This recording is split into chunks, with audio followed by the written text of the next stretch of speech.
नमस्कार दोस्तों, स्वागत करता हूँ एक बार फिर आपके अपने यूट्यूब चैनल पे। चैनल को सब्सक्राइब ना किया हो तो चैनल को सब्सक्राइब कर लें ताकि वीडियो की नोटिफिकेशन जल्द से जल्द मिलते रहें। तो एनवायरनमेंट तो हो चुका है। यहाँ पे हम बाल विकास एवं शिक्षण विधि से रिलेटेड कुछ क्वेश्चन यहाँ पे डिस्कस करेंगे। पहला क्वेश्चन है, वह मापनी जिसमें अंतराल के समस्त गुण के साथ परम शून्य भी हो कहलाती है। ऑप्शन है नामित मापनी, बी क्रमसूचक मापनी, सी अंतराल मापनी, डी अनुपात मापनी। तो इसका जो सही आंसर हो जाएगा डी अनुपात मापनी। मापन के मुख्य रूप से 4 स्तर या प्रकार होते हैं। शाब्दिक या नामित मापनी, सेकंड क्रमिक मापनी, थर्ड अंतराल मापनी, फोर्थ अनुपात मापनी। तो दोस्तों सेकंड क्वेश्चन देखते हैं। फ्राइड के अनुसार हमारे मूल्यों का अंतरीकरण फिल इन द ब्लैंक्स में होता है। इदम, अहम, परामहम, परिस्थितियाँ। तो इसका सही आंसर हो जाएगा पराअहम। C option is the correct answer. Sigmund Freud ने व्यक्तित्व विकास को स्पष्ट करने के लिए मनोविश्लेषणात्मक सिद्धांत का प्रतिपादन किया। व्यक्तित्व के मनोविश्लेषणात्मक सिद्धांत के 2 मुख्य संप्रत्यय हैं, चेतन, अर्धचेतन, अचेतन। इदम, अहम, पराम अहम माने जाते हैं। फ्राइड ने व्यक्तित्व संरचना में इदम, अहम और अत्याहम को प्रमुख रूप से माना है। इन तीनों तत्वों को विशेष महत्व दिया है।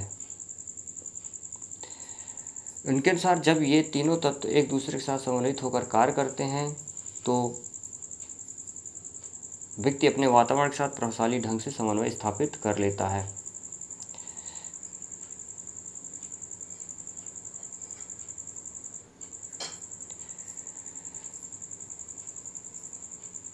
फ्राइड के अनुसार ईद व्यक्ति को अपनी दमित इच्छाओं की तत्काल पूर्ति करने के लिए प्रयास करने हेतु उकसाता है, जबकि परम अहम सुपर ईगो जिसको बोलते हैं, सामाजिक मान्यताओं और परंपराओं के अनुरूप कार्य करने की प्रेरणा देते हैं।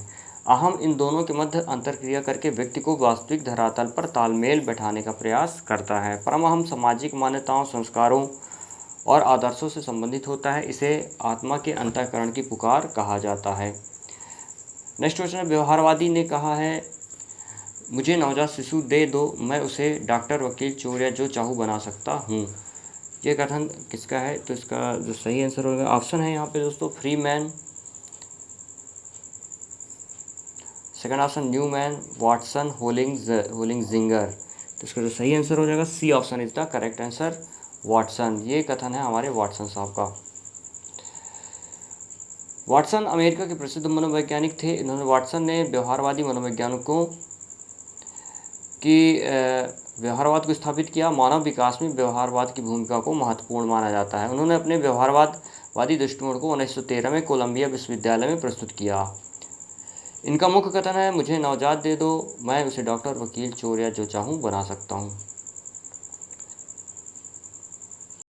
नेक्स्ट क्वेश्चन है दोस्तों, ध्यान आकर्षित होने में फिल्म की प्रमुख भूमिका होती है। ऑप्शन है उद्दीपन की तीव्रता,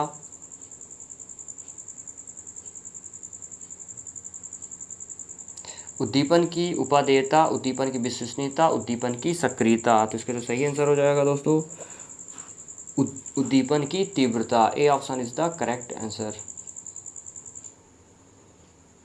उद्दीपन की तीव्रता ध्यान आकर्षित करने में महत्वपूर्ण भूमिका निभाती है, क्योंकि उद्दीपन की तीव्रता जितनी ज़्यादा होगी व्यक्ति ना चाहते हुए भी उसकी तरफ आकर्षित हो जाता है। नेक्स्ट क्वेश्चन है, छात्र में रुचि उत्पन्न करने की कला है। ऑप्शन है शिक्षण, समदृष्टि, सहानुभूति या प्रेरणा। तो इसका जो सही आंसर हो जाएगा दोस्तों D option is the correct answer, प्रेरणा।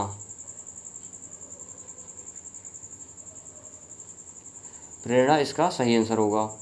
प्रेरणा पाकर बच्चे पढ़ाई में रुचि लेने लगते हैं, जिससे ज्ञानार्जन की गति भी तीव्र हो जाती है। इसी संदर्भ में थॉमसन ने लिखा है, प्रेरणा छात्र में रुचि उत्पन्न करने की कला है।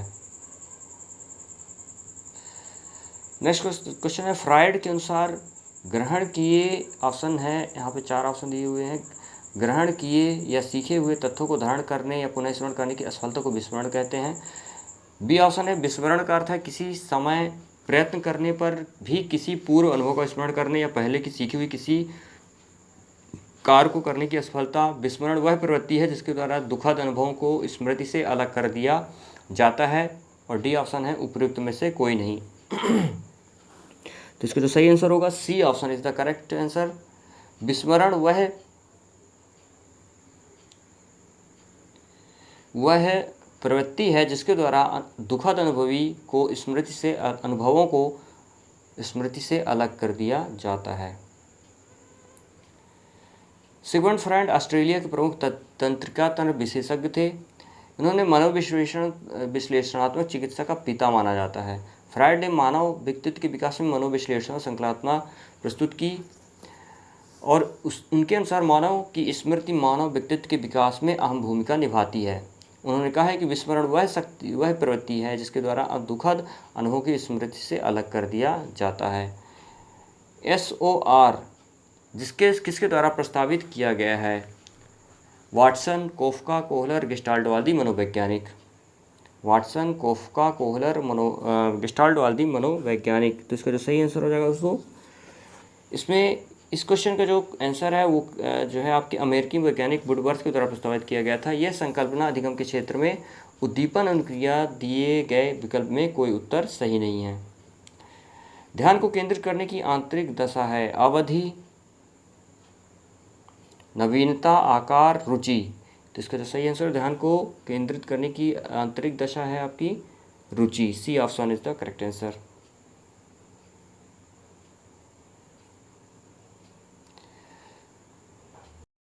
नेक्स्ट क्वेश्चन है, एक परिस्थिति में अर्जित ज्ञान का दूसरी परिस्थिति में उपयोग कहलाता है। सीखने की विधियां, सीखने में स्थानांतरण, सीखने में पठार, सीखने में रुचि।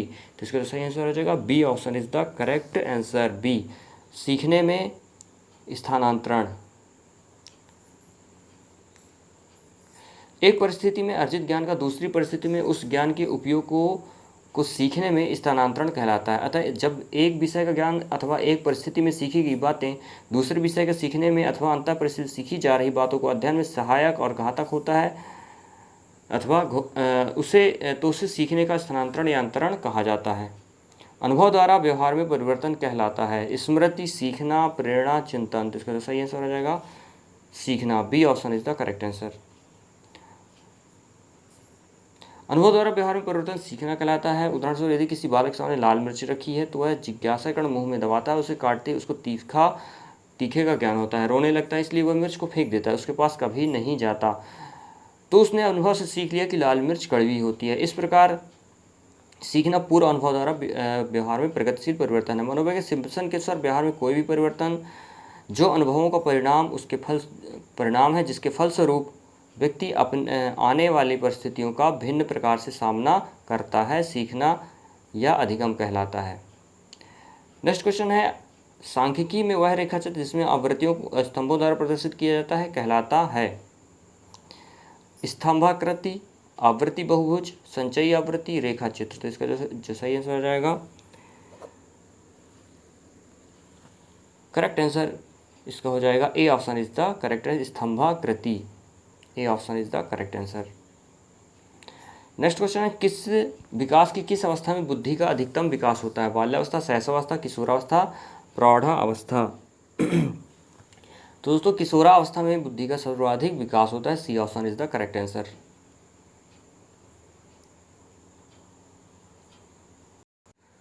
शिशु का अधिकांश व्यवहार आधारित होता है मूल प्रवृत्ति पर, नैतिकता पर, वास्तविकता पर, ध्यान पर। तो इसका जो सही आंसर हो जाएगा A option is the correct answer, मूल प्रवृत्ति पर। शैशवावस्था बालक का निर्माण काल कहा जाता है, सीखने का अनोखा काल भी इसको कहते हैं। इस अवस्था में का व्यवहार मूल प्रवृत्तियों पर आधारित होता है, जैसे जैसे रोना, हंसना, स्वप्रेम की भावना आदि। यह अवस्था बालक के संपूर्ण भावी जीवन को प्रभावित करती है। इसलिए मनोवैज्ञानिकों ने शैशवावस्था को मानव जीवन का आधार माना गया है। अंतर्दृष्टि द्वारा सीखने के सिद्धांत में कोहलर ने प्रयोग किया था कुत्ते पर,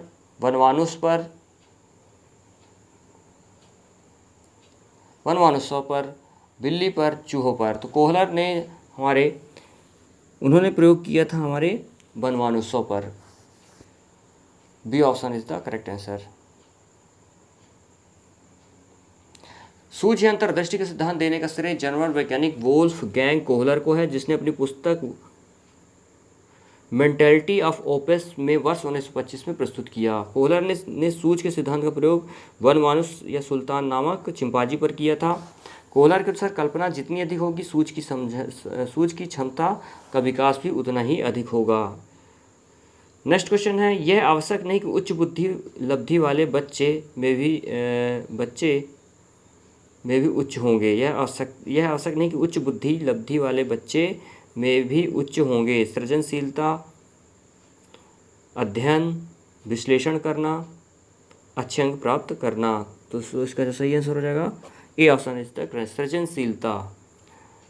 यह आवश्यक नहीं कि उच्च बुद्धि लब्धि वाले बच्चे में भी सृजनशीलता में भी उच्च होंगे।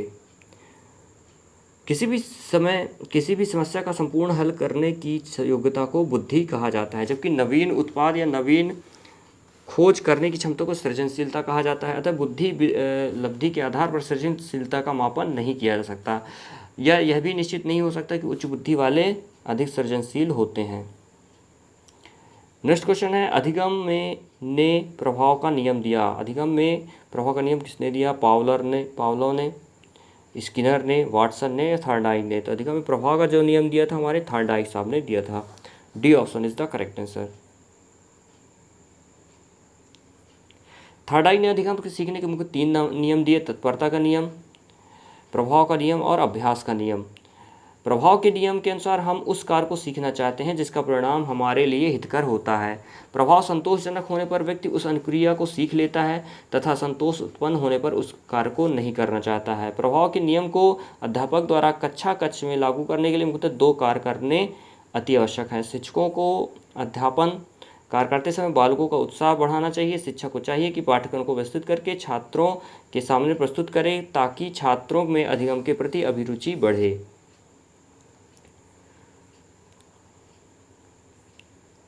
तो दोस्तों नेक्स्ट क्वेश्चन देखते हैं यहाँ पे। क्वेश्चन नंबर 17 क्या बोल रहा है कि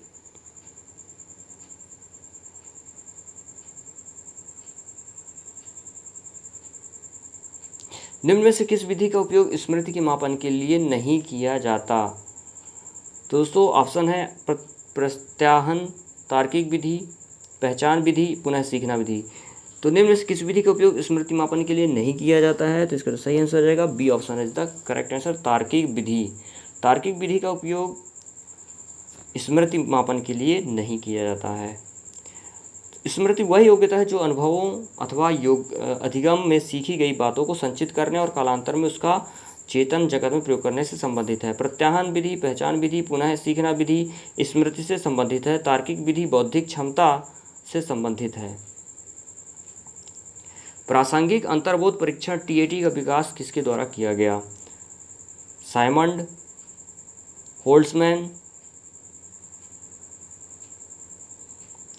मरे, बैलक। तो इसका जो सही आंसर हो जाएगा C option is the correct answer, Murray द्वारा। प्रासंगिक अंतर्बोध परीक्षण TAT व्यक्तित्व मापन का एक परीक्षण है। इस परीक्षण का विकास वर्ष 1935 में हार्वर्ड विश्वविद्यालय के शिक्षक FA मुर्रे द्वारा किया गया। TAT परीक्षण में 31 कार्डों का प्रयोग किया जाता है, जिसमें एक कार्ड सादा रहता है तथा परीक्षण के समय एक व्यक्ति पर अधिकतम 20 कार्डों का प्रयोग किया जाता है।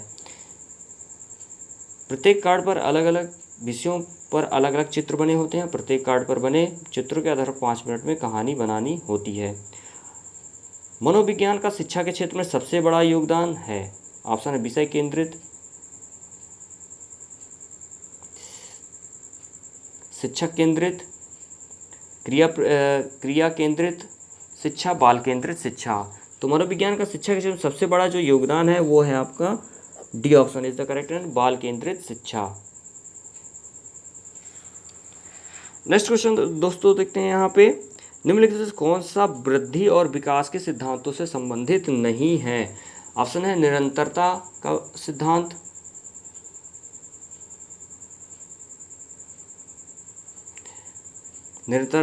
वर्गीकरण का सिद्धांत, समन्वय का सिद्धांत और व्यक्तिगत सिद्धांत।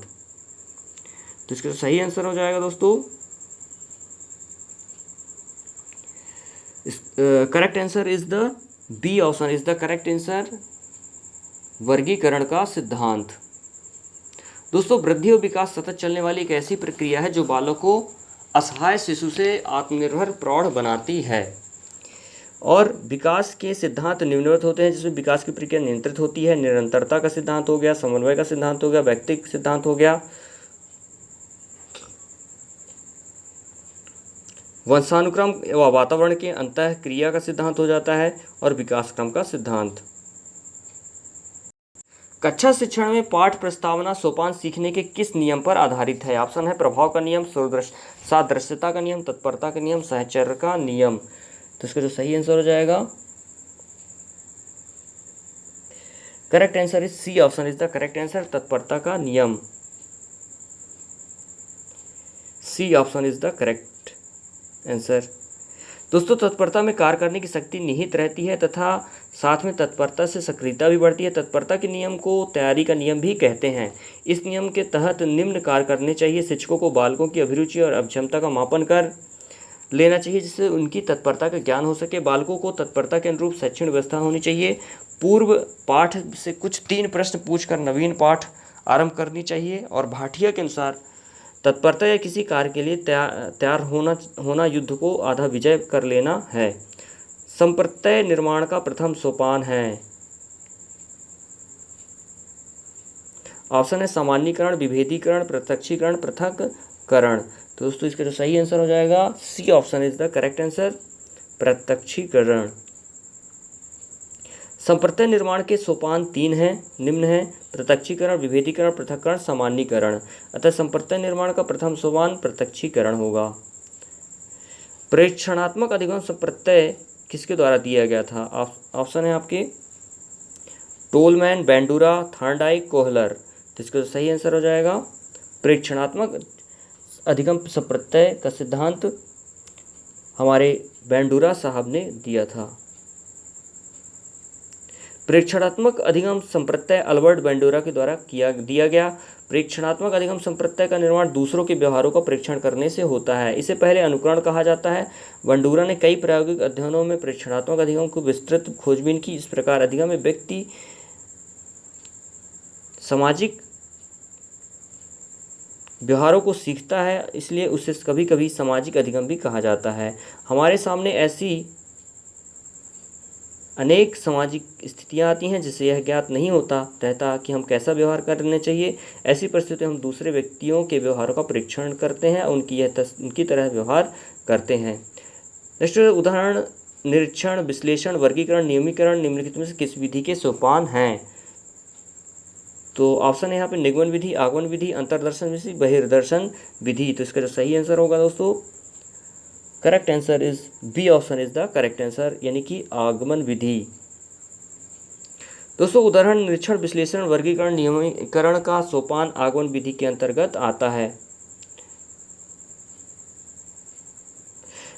शिक्षण की आगमन विधि में शिक्षक अपने अनेक विशिष्ट उदाहरणों के आधार पर सामान्यीकरण करने का प्रयास करता है।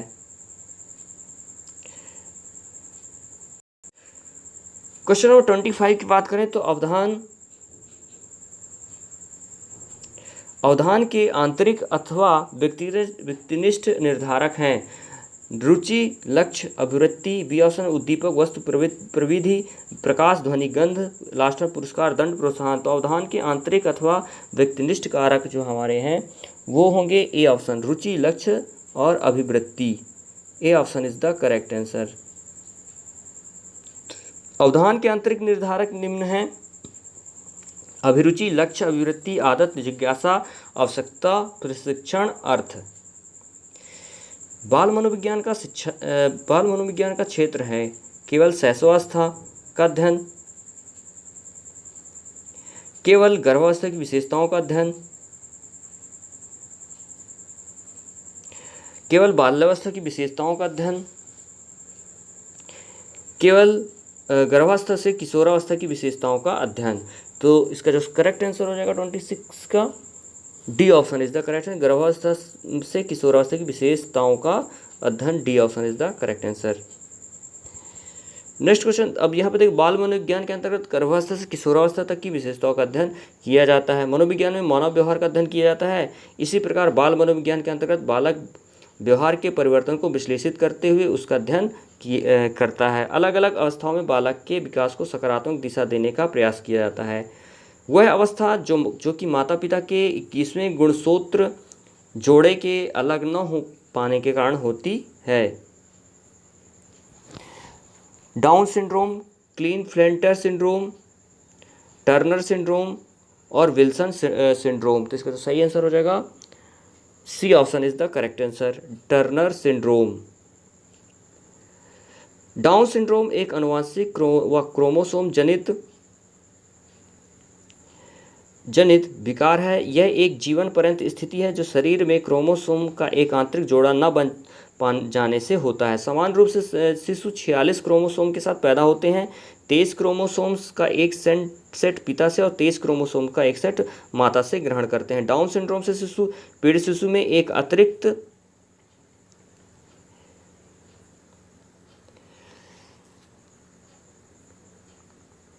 21वीं क्रोमोसोम आ जाता है, जिससे उसके शरीर में क्रोमोसोम की संख्या बढ़कर 47 हो जाती है। ये अनुवांशिक परिवर्तन शारीरिक विकास और मस्तिष्क के विकास की गति को धीमा कर देती है और शिशु में मध्यम से औसत बौद्धिक विकलांगता का कारण बनती है। कोहलबर्ग के अनुसार किस अवस्था में नैतिकता बाह्य कारकों द्वारा निर्धारित होती है? ऑप्शन है पूर्व पारंपरिक अवस्था, पारंपरिक अवस्था, पश्चात पारंपरिक अवस्था, उपरोक्त में से कोई नहीं। तो दोस्तों इसका जो करेक्ट आंसर हो जाएगा A option is the correct answer, पूर्व पारंपरिक अवस्था। कोहलबर्ग के अनुसार किस अवस्था में नैतिकता बाह्य कारकों द्वारा निर्धारित होती है? पूर्व पारंपरिक अवस्था में। लॉरेंस कोहलबर्ग के नैतिक विकास के सिद्धांत में 3 प्रमुख अवस्थाएं बताई गई हैं: पूर्व परंपरागत स्तर, परंपरागत स्तर, उत्तर रूढ़िगत स्तर।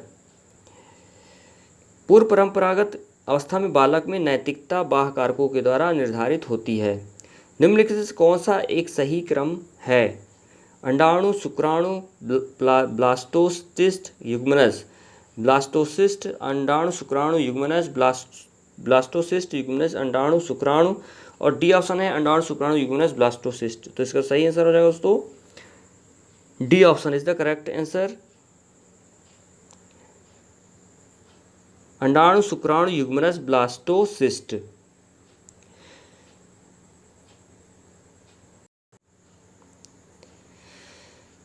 अंडाणु, शुक्राणु, युग्मनज, ब्लास्टोसिस्ट जो डी ऑप्शन है, यह प्रक्रिया निषेचन से संबंधित है। सर्वप्रथम गर्भाधान क्रिया के दौरान सर्वप्रथम अंडाणु शुक्राणु आपस में मिलते हैं, उनके मिलने से युग्मनज का निर्माण होता है और तत्पश्चात ब्लास्टोसिस्ट क्रिया के द्वारा शिशु का निर्माण होता है। अंतर्मुखी, बहिर्मुखी, उभयमुखी व्यक्तित्व का वर्गीकरण किसके द्वारा किया गया? क्रेशनर, युंग, सेल्डन, स्प्रेंजर। तो इसका तो सही आंसर हो जाएगा दोस्तों बी ऑप्शन, युंग द्वारा किया गया। तो दोस्तों ये थे हमारे बाल विकास एवं शिक्षा मनोविज्ञान के अति महत्वपूर्ण 30 प्रश्न जो एग्ज़ाम में ऑलरेडी आ चुके हैं और आगे भी आने की पूरी संभावना है। तो दोस्तों अपने सुझाव कमेंट बॉक्स में ज़रूर लिखें और चैनल को लाइक करें और शेयर करें। तो मिलेंगे नेक्स्ट वीडियो में कुछ और अच्छी वीडियो के साथ। तब तक ख्याल रखिए, तब तक के लिए जय हिंद, जय भारत।